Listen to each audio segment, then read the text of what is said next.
পদ্মাপাড়ে দ্বিচারিতার চরম। বাংলাদেশে কোটা আন্দোলনের ছবি দেখেছিল গোটা বিশ্ব।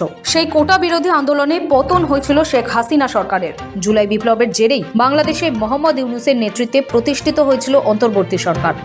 সেই ইউনূস সরকারই এবার মুক্তিযোদ্ধা ও শহীদ মুক্তিযোদ্ধাদের পুত্র কন্যাদের পাশাপাশি জুলাই গণ অভ্যুত্থানে আহত ও শহীদ পরিবারের সদস্যদের সরকারি স্কুলে ভর্তির সুবিধার জন্য কোটা রাখার সিদ্ধান্ত নিল। কোটা বিরোধী আন্দোলনের জেরে গোটা পৃথিবীর নজর কাড়া বাংলাদেশে নতুন এক কোটা চালু হতে হচ্ছে। গত বছর জুলাই আগস্ট মাসে কোটা বিরোধী আন্দোলনে নিহত ও আহতদের পরিবারের সদস্যদের জন্য মাধ্যমিক স্তরে স্কুলের ৫% আসন সংরক্ষিত থাকবে। গত বছর জুলাইয়ে বাংলাদেশের শিক্ষা প্রতিষ্ঠান এবং সরকারি চাকরিতে মুক্তিযোদ্ধা পরিবারের জন্য বরাদ্দ কোটা বিলোপের দাবিতে ছাত্রদের আন্দোলন শেষ পর্যন্ত শেখ হাসিনা সরকারের পতনের আন্দোলনে পর্যবসিত হয়। কোটা বিরোধী আন্দোলনের জেরে সরকার কোটার পরিমাণ কমিয়ে এনে ৫% করেছিল। আন্দোলনের মুখে মুক্তিযোদ্ধা পরিবারগুলির জন্য ওই পরিমাণ কোটা বরাদ্দ করে বাংলাদেশ সুপ্রিম কোর্ট।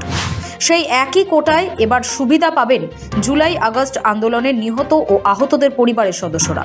বাংলাদেশের অন্তর্বর্তী সরকার ইতিমধ্যেই নিহত ও আহতদের নামের তালিকা গেজেট আকারে প্রকাশ করেছে। নতুন কোটা চালু করতে বাংলাদেশ সরকারের শিক্ষা মন্ত্রণালয়ের উপসচিব রহিমা আক্তার নির্দেশ জারি করেছেন। তবে অন্তর্বর্তী সরকারের এই সিদ্ধান্তে তীব্র সমালোচনা করেছেন সাবেক প্রধানমন্ত্রী শেখ হাসিনা। তিনি রবিবার রাতে আওয়ামী লীগের কর্মী সমর্থকদের সঙ্গে কথা বলার সময় ইউনূস সরকারের এই সিদ্ধান্ত নিয়ে কথা বলেন। সুদখোর ইউনূস ক্ষমতা আসার জন্য জঙ্গিদের ছেড়ে দিয়ে আর এইভাবে মানুষের উপর অত্যাচার করছে। আজকে জঙ্গিদের নিয়ে, সন্ত্রাসীদের নিয়ে ওই সুদখোর ইউনূস গরিবের রক্ত চুষে যে অর্থ সম্পদের মালিক হয়েছে, সে আজকে তার রাষ্ট্র পরিচালনা করছে।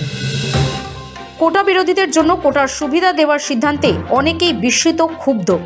প্রশ্ন উঠছে, সরকারি চাকরিতে মুক্তিযোদ্ধাদের কোটার বিরোধিতা করেই রক্তক্ষয়ী আন্দোলনে নেমেছিল বিপ্লবী ছাত্রদল। সেই আন্দোলনের জেরেই পতন হয়েছিল হাসিনা সরকারের।